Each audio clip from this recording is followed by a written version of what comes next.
Hello, আসসালামু আলাইকুম। সবাইকে অনেক অনেক ভালোবাসা, শুভেচ্ছা, অভিনন্দন। অনেক দিন পর একটি ছোট্ট ভিডিও নিয়ে আসলাম। অনেকে ভাবছেন যে তুফান বা ট্রাভেল ডকুমেন্টারি সোশ্যাল মিডিয়া থেকে হারিয়ে গেছে। না বন্ধুরা, আমি হারাইনি। ঢালিউড কুইন অপু বিশ্বাস যতদিন আছেন আমি ততদিন আছি। হ্যাঁ, কথা বলবো, নানান ব্যস্ততার কারণে কথা বলা হয়নি। চলমান সময়ে ঢালিউড কুইন অপু বিশ্বাস এখন নায়িকাদের মধ্যে সর্বোচ্চ শীর্ষে অবস্থান করছেন, ট্রেন্ডিংয়ের আছেন। এই দেখে যে হ্যাটার্সগুলো ছিল, যারা সবসময় ঢালিউড কুইন অপু বিশ্বাসকে কটাক্ষ করত, নানানভাবে ট্রোল করত, তারাও কিন্তু এখন ইঁদুরের মতো লাইন ধরেছে ঢালিউড কুইন অপু বিশ্বাসের পিছনে, সেলফি ভিডিও এবং তার নামে ভূয়সী প্রশংসা করছে। এই বিজয় আমাদের, এই জয় আমাদের ঢালিউড কুইনের। যে নায়িকা 10 বছর সিনেমা না করার পরও বাংলাদেশের নায়িকাদের মধ্যে সর্বোচ্চ ক্রেজ ধরে রাখতে পারে, সেটা আর কে হতে পারে? সেটা ঢালিউড কুইন অপু বিশ্বাস ছাড়া কেউ হতে পারে না। সাম্প্রতিক সময়ে আমরা দেখছি সোশ্যাল মিডিয়ায় তার সঙ্গে অনেককে কম্পিটিশন দিয়ে ভোটিং সিস্টেম শুরু করেছে। আমি এটা তীব্র নিন্দা জানাই। অপবিশ্বাসের সঙ্গে তুলনা কারোরই হয় না। অপবিশ্বাস ইজ এ ব্র্যান্ড। অপবিশ্বাস অপবিশ্বাসে। আর অপবিশ্বাসের যারা ডাইহার্ট ফ্যান আছো বা আছেন, আমি তাদেরকে বলবো, আপনারা এই ধরনের ধোঁকাবাজি ভিউ ব্যবসায়ীদের পাল্লায় পড়ে তাদেরকে সাপোর্ট করবেন না। মনে নেই আপনাদের যে তারা এক সময় অপবিশ্বাসকে এত বাজেভাবে কটাক্ষ করেছে? কদুবিয়ান, অমুক বিয়ান, যা তা, হিন্দু মাসি, ধর্ম ব্যবসায়ী ইত্যাদি ইত্যাদি বলে এইসব বিষয়ে তারা নানানভাবে ট্রোল করেছে আমাদের ঢালিউড কুইন অপু বিশ্বাসকে। তারপরও দিন শেষে তারা যখন আমাদের ঢালিউড কুইন অপু বিশ্বাসকে সম্মান দিচ্ছে, আমরা সেই সময়টুকু সম্মানটা নেব, কিন্তু অতীতের কথাগুলো ভুলে যাব না। যেমন আমি শাকিব খানকে ভালোবাসি। শাকিব খানকে ভালোবাসতে গিয়ে আমি অনেক সময় ব্যয় করেছি, অনেক আন্দোলন, লড়াই, প্রোগ্রাম, অনুষ্ঠান করেছি।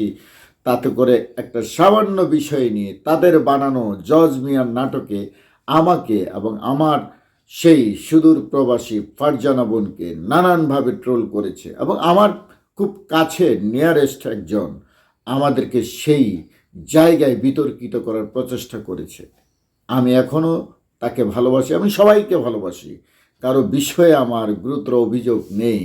তবে আমি জেনে খুশি হচ্ছি যে ঢালিউড কুইন অপু বিশ্বাসকে আপামর বাংলা ভাষাভাষী মানুষ এখন সবাই ভালোবাসে। গতকালকের ফটোশ্যুট দেখে আরও অবাক হলাম যে একটা মানুষ কতটা পরিবর্তন করে, কত ফিটনেস, কত সুন্দর গর্জিয়াসভাবে উপস্থাপন করছে। আবার অনেক ইনবক্স করে প্রশ্ন করছেন যে সাকিব ভাইয়ের সঙ্গে ঢালিউড কুইন অপু বিশ্বাসের সম্পর্ক কি আছে কি না। ভাই, বারবার একই কথা কেন বলবেন? তাদের সম্পর্ক কিয়ামত পর্যন্ত থাকবে। যতদিন থাকবে এই ঢালিউড, যতদিন থাকবে অপু বিশ্বাস, সাকিব খান, আবরাম খান জয়, তাদের সম্পর্কের কোনো রকম মান অভিমান থাকতেই পারে, কিন্তু কোনো রকমের দূরত্ব হয়নি, হবে না। তারা খুব ভালো বন্ধুত্ব আছে, তাদের যোগাযোগ আছে, তাদের একে অপরের প্রতি সহানুভূতি আছে, এবং তারা একসাথেই আছে। আর আমাদের কিউটের ডিব্বা আবরাম খান জয় এখন প্রতিদিন বড় হচ্ছে, অসম্ভব ট্যালেন্ট হচ্ছে, এবং খুবই সুখে আছে, হ্যাপি ফ্যামিলি। আমাদের ঢালিউড কুইন অপু বিশ্বাস খুব কৌশলে এগিয়ে যাচ্ছেন। সেই সাথে আমাদের বাংলাদেশের একমাত্র মেগাস্টার, যার পরে কোনো মেগা স্টার আসবে না, যার পরে কোনো সুপারস্টার আসবে না, মেগাস্টার শাকিব খান ভালো আছেন, এগিয়ে যাচ্ছেন তার কর্মদক্ষতায়, এবং ফ্যামিলিকে খুব খুব বেশি বেশি সময় দিচ্ছেন। এটা আমাদের কাছে আনন্দের খবর।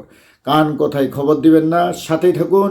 এবং ঢালিউড কুইন অপু বিশ্বাসকে নিয়ে যারা ভিউ ব্যবসার চেষ্টা করছে ক্ষণিকের জন্য, অর্থাৎ সুদিনের কুকিল হয়ে, মূলত তারা ঢালিউড কুইন অপু বিশ্বাসকে সাপোর্ট করে না, ভালোবাসে না। শুধু তারা তাদের পেজ এবং ইউটিউব চ্যানেলকে চাঙ্গা করার জন্য ঢালিউড কুইন অপু বিশ্বাসকে ব্যবহার করছে। আপনারা তাদেরকে ইগনোর করবেন। রিয়েলভাবে যারা অপু বিশ্বাসের জন্য অপমানিত হয়, অপু বিশ্বাসের জন্য পেজ হারিয়ে ফেলে, ইউটিউব চ্যানেল হারিয়ে ফেলে, তাদেরকেই সাপোর্ট করবেন। আমি না, শুধু আমার মতো অসংখ্য অপবিশ্বাস ভক্তদের অনেক হ্যারাসমেন্ট করেছে এরা একটা সময়। অনেকগুলো ফেসবুক পেজ তারা উড়িয়ে দিয়েছে, অনেকগুলো ইউটিউব চ্যানেল হ্যাক করেছে। বিশেষ করে ভারতের দুইজন দামড়াদামড়ি আছে, দালাল আছে, তাদেরকে কখনোই আপনারা ক্ষমা করবেন না। কারণ বাংলাদেশের সাদাসিধা সহজ সরল উদার চিত্ত ছেলে মেয়েদেরকে তারা মগজ ধলাই করে বলদ বানিয়ে তারা তাদের ডলার কামিয়ে নিচ্ছে। আসলে তারা সুবিধাবাদী, যখন যেদিকে বৃষ্টি পড়ে তারা সেদিকেই ছাতা ধরে। অতএব বি কেয়ারফুল। সাথেই থাকুন ঢালির কোনো বিশ্বাসের। আসছি, সোশ্যাল মিডিয়া আবার কাঁপাবো। হ্যাঁ, অনেকের মুখোশ খুলে দিব, অপেক্ষায় থাকুন। থ্যাংক ইউ ভেরি মাচ, সবাইকে